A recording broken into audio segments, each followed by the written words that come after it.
Marre d'utiliser, marre des algues, marre de l'eau trouble ou verte. Utilisez donc pour les algues BioBooster, qui est une marque connue, plus, ou pour votre eau, utilisez ce tétra qui éclaircit rapidement, dans quelques heures, votre eau trouble en eau claire, comme ces images. Donc moi, personnellement, j'ai testé ces deux produits. Donc pour un l'anti-algue et l'autre pour l'eau usagée, l'eau trouble. Donc BioBooster Plus, je l'ai testé parce que j'avais des petits problèmes d'algues sur les bords, hein. C'est sûr que sur les bords de la bâche, ni dans le fond, elle est rien. L'eau elle est propre. Mais c'était pour voir pour tester, c'est vrai que ça fonctionne un petit peu, quand on ajoute le produit, j'ai pas tout mis, hein, j'ai mis juste quelques cuillères.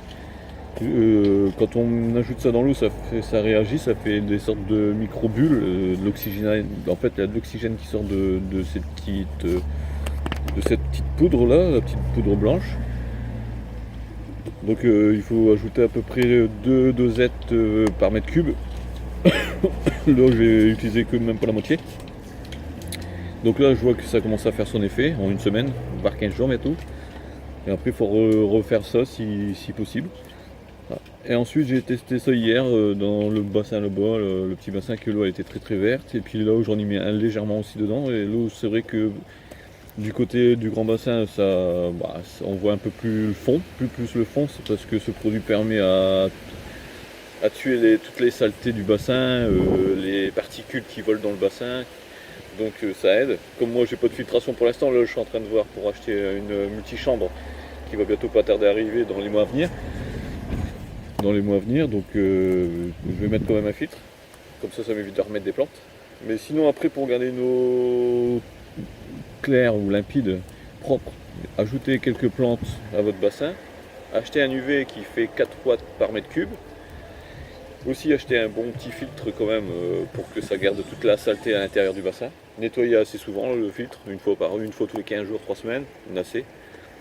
Ensuite, évitez de donner tout ce qui est trop de nourriture à vos coilles ou à vos poissons rouges.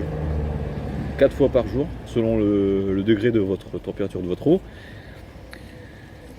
Parce que après évitez de nettoyer s'il y a des algues, nettoyer au fur et à mesure avec les mains. Ça prend pas de temps, ça prend 3-4 minutes. C'est ce que je fais moi avec une brosse.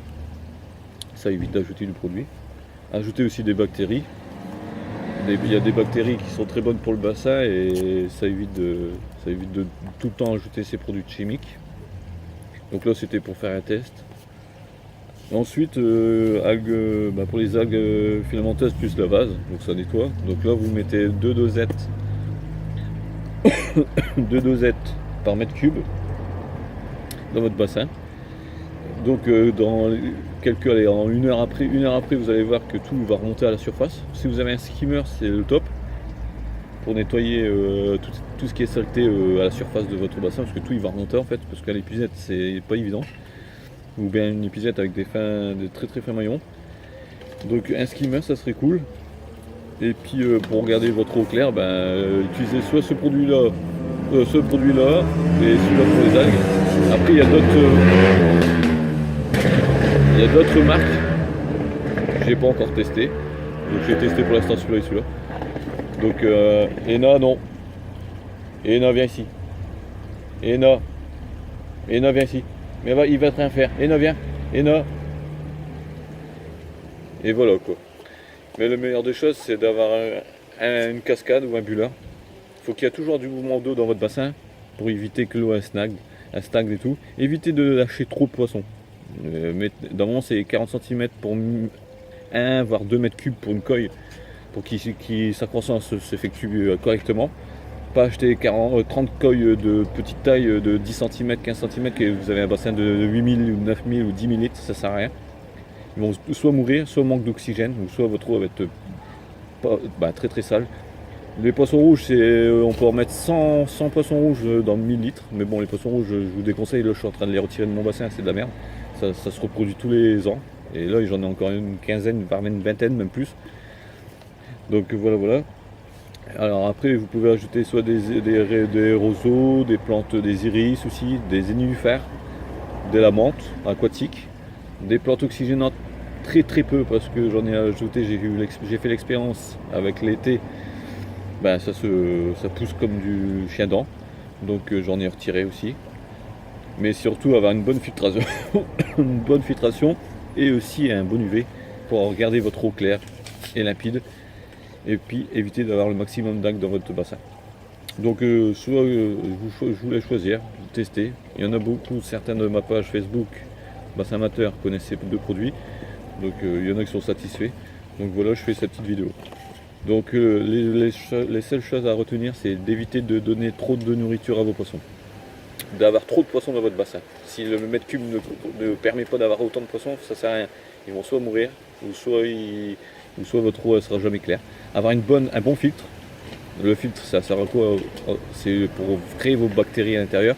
Et aussi garder toute votre merde qui votre pompe aspire. Et quadro, il faut avoir un bon UV. Un bon UV 4 watts ou voire 5 watts par mètre cube. N'hésitez pas à mettre plus haut qu'il faut. Par exemple, si c'est du 40 watts, bah mettez du 72. Comme j'ai un ami, il a mis du 72 watts dans son bassin de 5000 litres et son eau est nickel. Nickel chrome. Donc après, je vous conseille, je commence à être habitué dans tous ces genres de problèmes. Donc voilà. Donc voilà, je vous conseille de vous abonner sur ma chaîne YouTube pour me rencontrer et avoir d'autres vidéos. Et partagez ma vidéo sur vos pages Facebook et faites péter le bouton s'abonner. Là, nous sommes arrivés à 103 abonnés en quelques semaines. Je suis très content. Mes vidéos sont vues plus de 23 000 fois, donc ça serait cool d'être dans les 50 000 en fin d'année.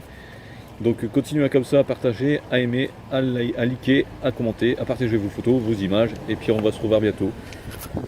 Et là, je fais une petite voilà. Pour essayer de garder une eau assez propre, assez claire. Là-bas, c'est des lentilles d'eau. Ils se sont multipliés en quelques jours. Donc voilà, ça aussi c'est très bon. Si vous pouvez mettre beaucoup de nénuphars et des lentilles d'eau pour éviter que les UV du soleil passent à travers, parce que plus que vous avez d'UV, plus que votre bassin est au soleil, plus que l'eau va devenir verte, trouble. Donc voilà, là ici on voit qu'il n'y a plus de soleil depuis quelques jours, 1 ou 2 jours. Mon eau, elle est moins au contact du soleil, donc l'eau, l'UV commence l'eau elle revient claire comme avant.